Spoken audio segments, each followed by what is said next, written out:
Capítulo 29 Locais de procriação. O céu escurecia cada vez mais. Os trovões rugiram ao longe. Grant e os outros debruçavam-se sobre o painel do Jeep, olhando para o monitor.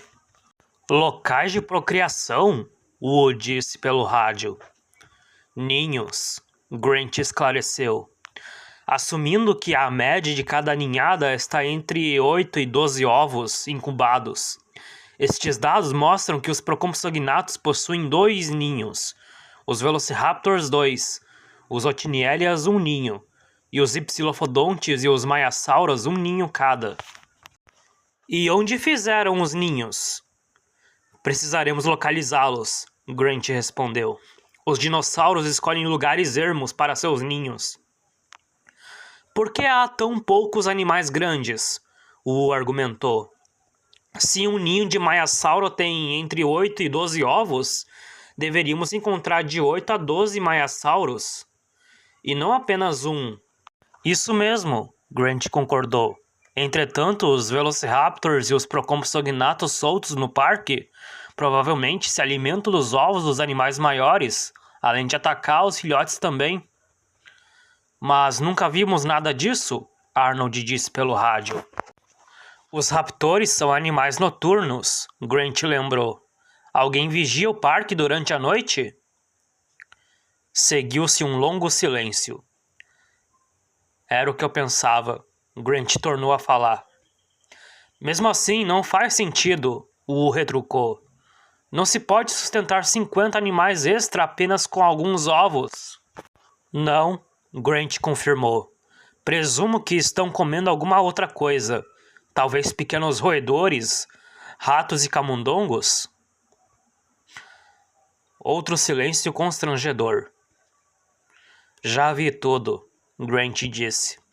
Quando chegaram à ilha, tinham problemas com ratos, mas o tempo foi passando e eles deixaram de incomodar. Sim, isso é verdade. E nunca pensaram em investigar o motivo? Bem, presumimos que... Arnold começou. Olhe, Wu disse. Um fato ainda não foi explicado. Todos os animais são fêmeas, não podem procriar. Grant já havia pensado naquilo. Recentemente, chegara a seu conhecimento um curioso estudo realizado na Alemanha, que poderia dar a resposta. Quando prepararam o DNA dos dinossauros, só dispunham de fragmentos, certo? Certo, Wu disse. Para completar a cadeia, foi necessário incluir fragmentos de DNA de outras espécies? Em alguns casos foi, Wu admitiu. Era o único modo de realizar a tarefa. Algumas vezes usamos DNA de aves, de diversos pássaros, e outros DNA de répteis. Algum DNA de anfíbio, especificamente o DNA de rã? Provavelmente, mas preciso confirmar.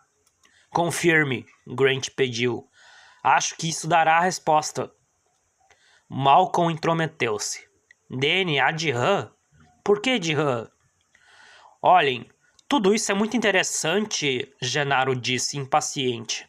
Mas estamos deixando de lado a questão principal. Algum animal deixou a ilha? Não podemos afirmar nada ainda com base nesses dados, respondeu Grant. E quando vamos saber? Só há um modo agora, Grant adiantou-se. Precisamos encontrar os ninhos de dinossauros, inspecioná-los e contar os fragmentos de ovos restantes.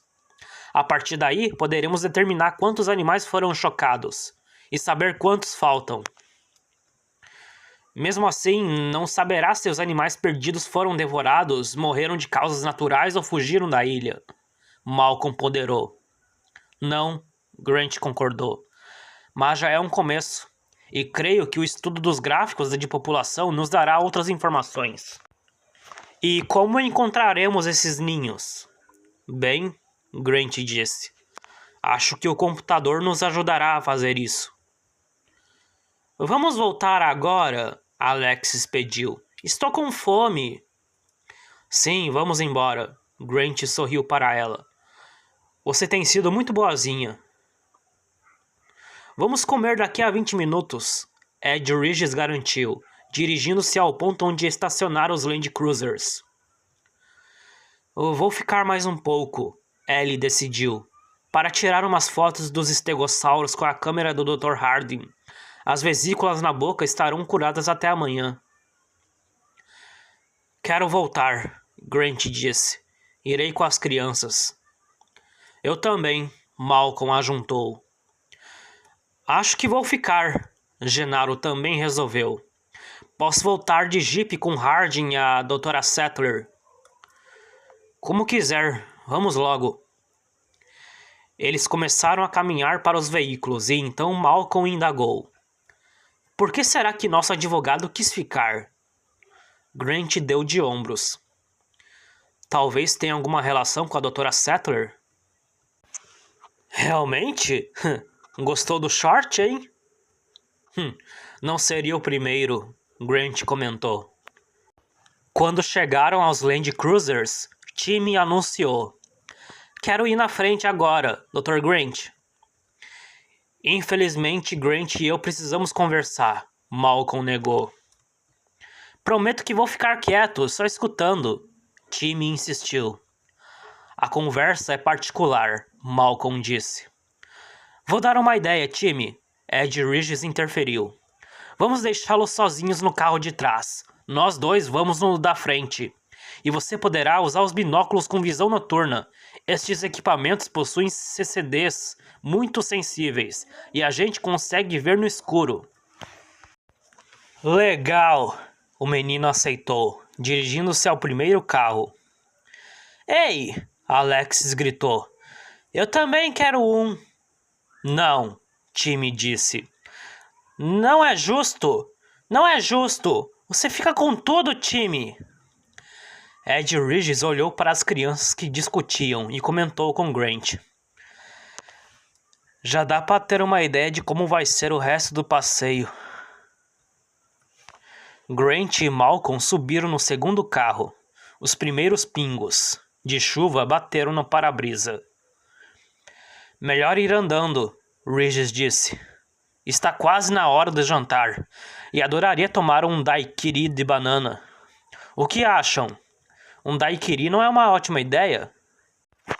Ele bateu no painel de metal antes de sair correndo para o primeiro carro.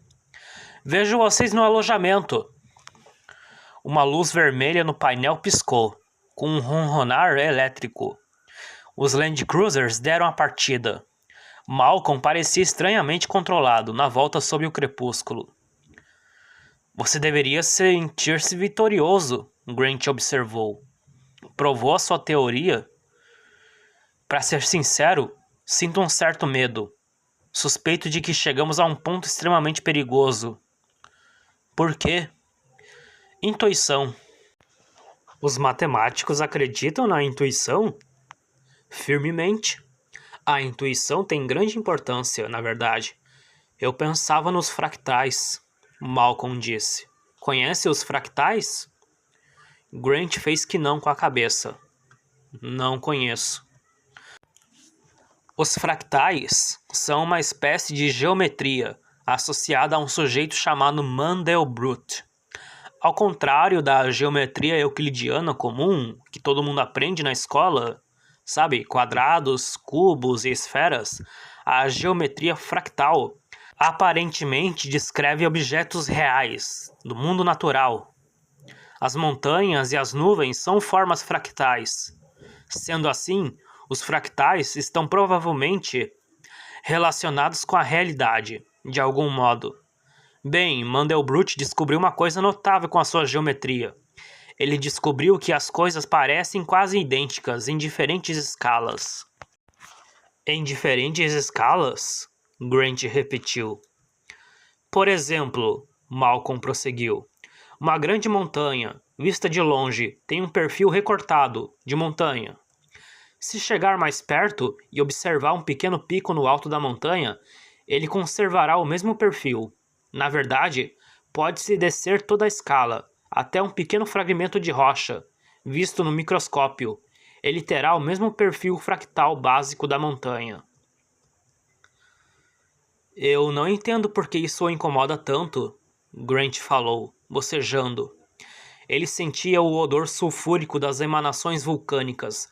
Aproximavam-se agora da estrada que acompanhava a costa, com vista para a praia e o oceano.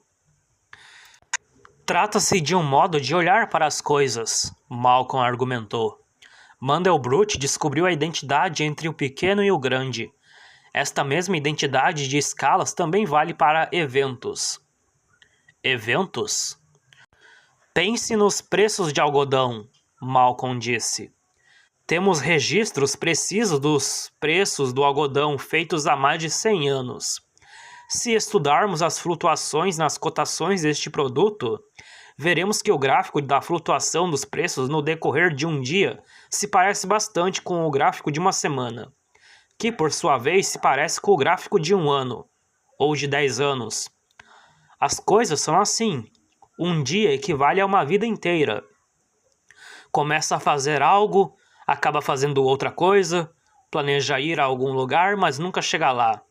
E, no final de sua vida, a existência inteira tem também esta característica aleatória. Sua vida inteira tem um aspecto de um único dia. Acho que é um modo de se ver as coisas, Grant refletiu. Não, Malcolm falou. É o único modo de ver as coisas. Pelo menos o único modo compatível com a realidade. Sabe, o conceito de identidade fractal implica na recorrência numa espécie de espelho que torna tudo imprevisível. Tudo pode mudar repentinamente, sem aviso prévio. Certo, mas nos iludimos, acreditando que as mudanças súbitas ocorrem fora da ordem normal das coisas, como um acidente de carro, ou que estão fora de nosso controle, como uma doença fatal. Não concebemos as transformações súbitas, radicais e irracionais como parte da própria essência da vida. Mas é isso. E a teoria do caos nos mostra que a linearidade pura, que acostumamos a aceitar como válida para tudo, da física à ficção, simplesmente não existe. A linearidade é uma maneira artificial de encarar o mundo. A vida real não é feita de uma série de eventos interligados, ocorrendo um após o outro, como contas de um colar. A vida, na verdade, é uma série de encontros, onde cada evento pode mudar, os que se seguem de maneira imprevisível, devastadora até. Malcolm reencostou-se, olhando para o outro Land Cruiser, alguns metros à frente. Esta é uma verdade profunda sobre a estrutura do universo, mas por algum motivo insistimos em um comportamento que a ignora. Naquele momento, os carros pararam com um tranco. O que aconteceu? Grant indagou.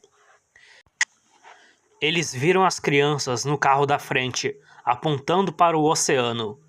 Perto da costa, sob as nuvens baixas, Grant percebeu a silhueta escura do barco de suprimentos que voltava a Punta Arenas. Por que paramos? Malcolm quis saber. Grant ligou o rádio e ouviu a voz da menina, que dizia excitada. Olhe lá, time! Veja, está bem ali! Malcolm olhou para o barco. Estão falando do barco? Aparentemente. Ed Regis desceu do primeiro carro e chegou correndo na janela do outro. Lamento, ele disse, mas as crianças estão excitadas. Há binóculos aqui? Para quê? A menina afirma que viu alguma coisa no barco, algum tipo de animal, Regis disse. Grant pegou os binóculos e apoiou os cotovelos na janela do Land Cruiser. Percorreu toda a extensão do barco de suprimentos. Estava escuro, praticamente só dava para distinguir a silhueta. Enquanto observava, as luzes do barco foram acesas e ele brilhou no crepúsculo púrpura. Vê alguma coisa? Regis perguntou. Não, Grant disse. Estão ali embaixo, Alexis falou pelo rádio. Olhem na parte de baixo. Grant focalizou os binóculos na parte inferior da embarcação, percorrendo o casco, pouco acima da linha da água. O barco de suprimentos tinha a popa larga, com uma proteção contra os borrifos de água que acompanhava toda a sua extensão. Mas estava bem escuro, e ele mal podia perceber os detalhes. Não vejo nada. Eu estou vendo! Alexis gritou. Perto da traseira! Olha atrás! Como ela consegue ver alguma coisa com esta luz? Malcolm perguntou. As crianças enxergam bem, Grant disse. Possuem uma acuidade visual que deixamos para trás. Focalizou os binóculos na popa, movendo-os devagar, e de repente viu os animais. Brincavam entre as estruturas da popa. Conseguiu vê-los apenas de relance, mas mesmo com tão pouca luz percebeu que se tratava de animais em pé, sobre as patas traseiras, com cerca de 60 centímetros de altura, parados, balançando as caudas grossas. Agora conseguiram ver? Alexis perguntou. Sim, já vi, Grant confirmou. O que são? São raptores, pelo menos 2, talvez mais, jovens. Meu Deus, Ed Regis exclamou. O barco vai para o continente. Malcolm deu de ombros. Não fique excitado. Chame a sala de controle e diga para ordenarem a volta do barco. Ed Regis pegou o rádio no painel. Ouviu um chiado de estática e estalos enquanto mudava rapidamente de canal. Há algo de errado com esse rádio, constatou. Não funciona. Correndo para o primeiro Land Cruiser, tentou o outro. Depois olhou para os ocupantes. Os 2 rádios estão com defeito. Não consigo contato com a sala de controle. Então vamos seguir em frente, Grant decidiu. Na sala de controle, Muldoon parou na frente das grandes janelas que davam para o parque. As luzes de quartzo acenderam-se em toda a ilha, às 7 horas, transformando a paisagem numa imensa joia brilhando no sentido sul. Era seu momento favorito do dia. Ele ouviu a estática nos rádios. Os Land Cruisers estão movimentando-se outra vez, Arnold disse, voltando para casa. E por que pararam? Hammond estranhou. E por que não podemos falar com eles? Não sei, Arnold admitiu. Talvez tenham desligado o rádio nos carros. Provavelmente por causa da tempestade, Muldoon opinou. Interferência do mau tempo. Estarão aqui em 20 minutos, Hammond disse. Melhor avisar o pessoal para preparar a sala para o jantar. As crianças chegarão com fome. Arnold pegou o telefone interno e ouviu um chiado monótono. O que é isso? O que está acontecendo? Meu Deus, desligue já, Nedry alertou. Vai prejudicar a remessa de dados. Você pegou todas as linhas telefônicas, até mesmo as internas? Peguei todas as linhas que se comunicam com o continente, Nedry respondeu. Mas as linhas internas deveriam continuar ativas. Arnold apertou os botões do console, um após o outro, mas não ouviu nada, a não ser o chiado nas linhas. Pelo jeito todas emudeceram. Sinto muito, eu vou liberar algumas linhas no final da próxima transmissão, dentro de uns 15 minutos. Nedry bocejou. Acho que vai ser um longo final de semana para mim. Vou tomar uma coca agora. Ele pegou sua bolsa e seguiu para a porta. Não toquem no meu console, está bem? A porta fechou-se. Mas que sujeito desagradável! Hammond resmungou. Sim, Arnold disse. Mas acredito que saiba o que está fazendo. Ao longo da estrada, nas beiras, nuvens de vapor vulcânico lançavam arco-íris nas luzes de quartzo brilhantes. Grant disse pelo rádio. Quanto tempo o barco demora para chegar ao continente? 18 horas, Ed Regis respondeu. Mais ou menos. É bem confiável. Ele olhou para o relógio.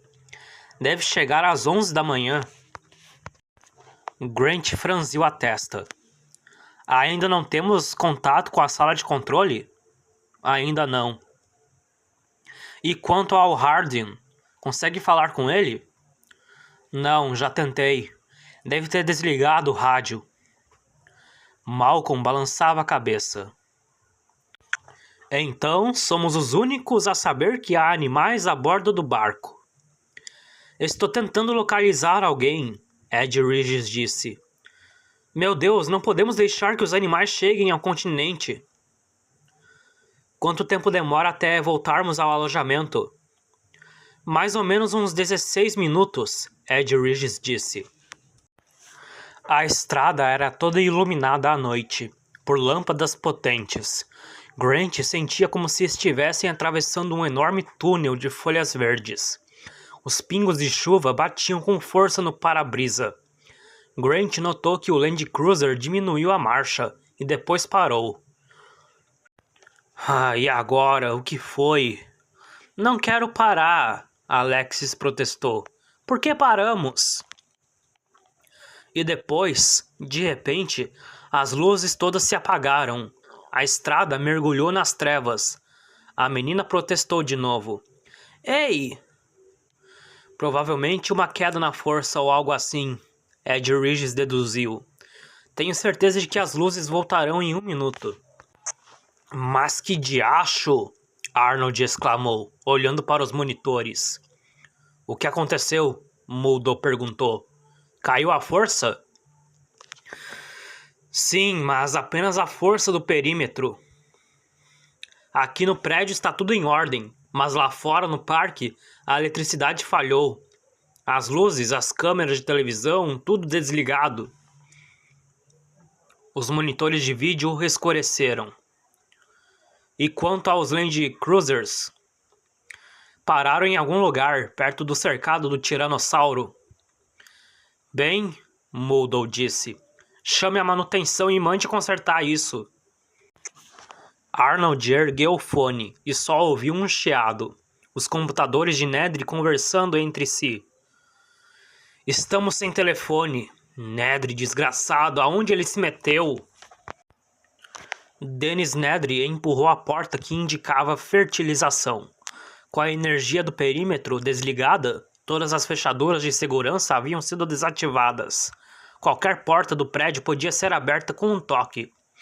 Os problemas com os sistemas de segurança ocupavam o primeiro lugar na lista de bugs do Jurassic Park.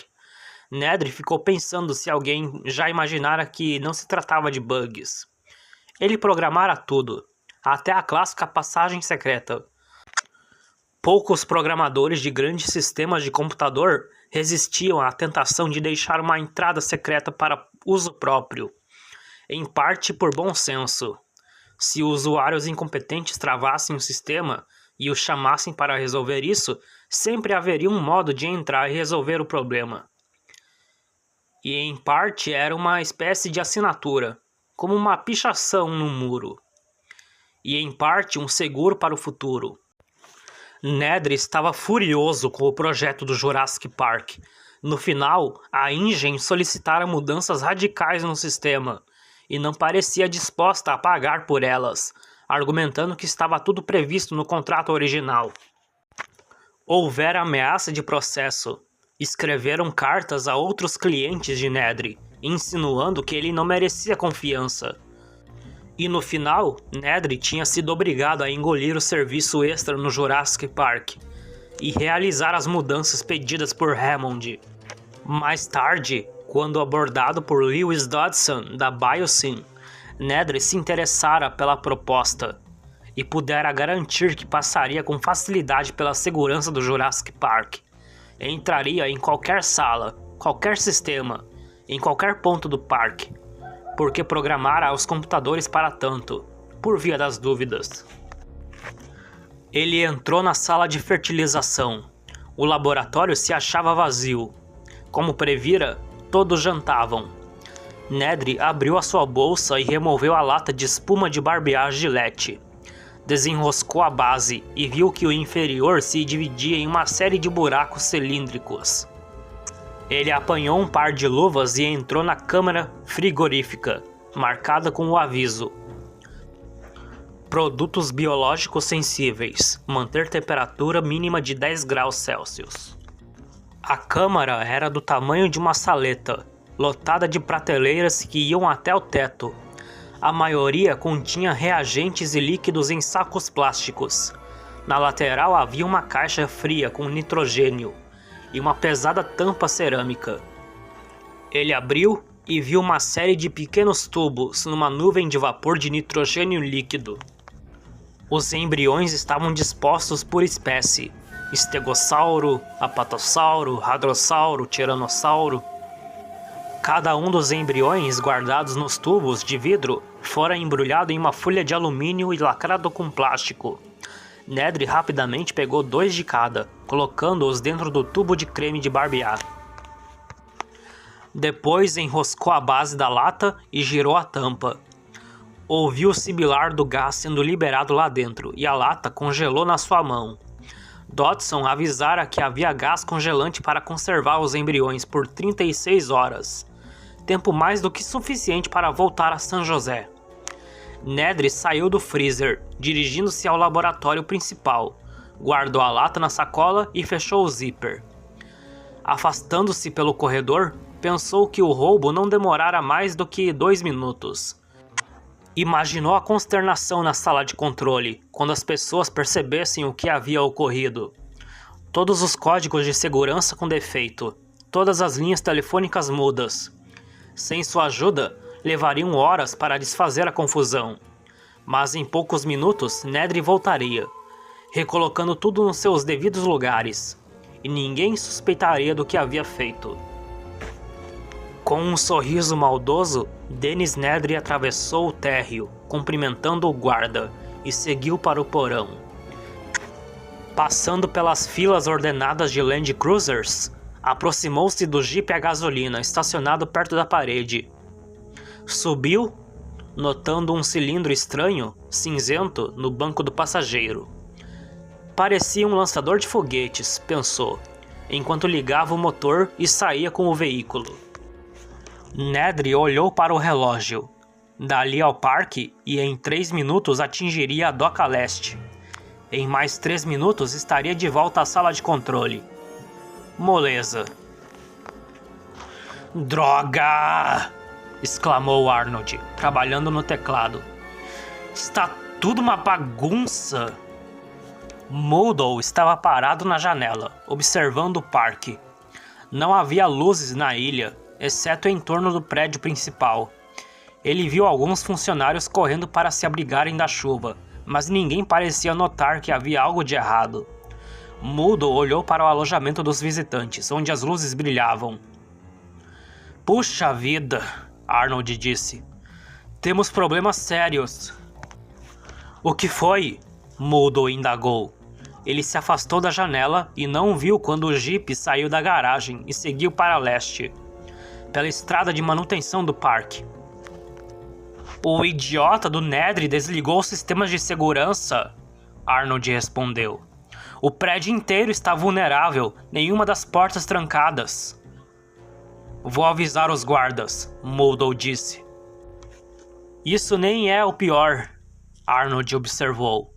Quando os sistemas de segurança são desligados, desativam todas as cercas da periferia. As cercas? Moodle repetiu. As cercas elétricas, Arnold explicou, estão desligadas na ilha inteira. Quer dizer que... Isso mesmo, Arnold confirmou. Os animais podem circular à vontade agora. Ele acendeu um cigarro. Provavelmente não vai acontecer nada, mas a gente nunca sabe.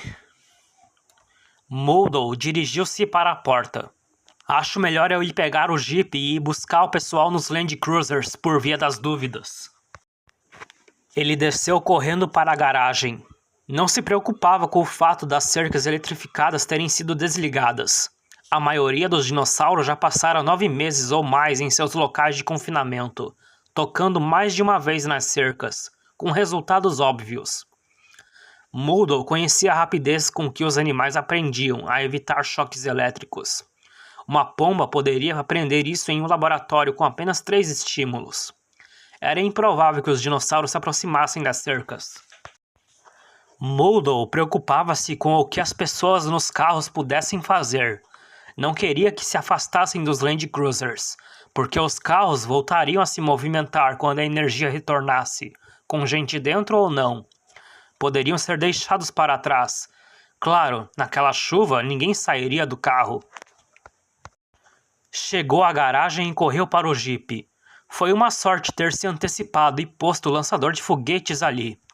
Ele poderia sair imediatamente. E o Jeep não estava lá. Mas que diabos! Mulder ficou olhando para a vaga vazia, atônito. O Jeep não estava lá. Mas o que andava acontecendo ali, afinal?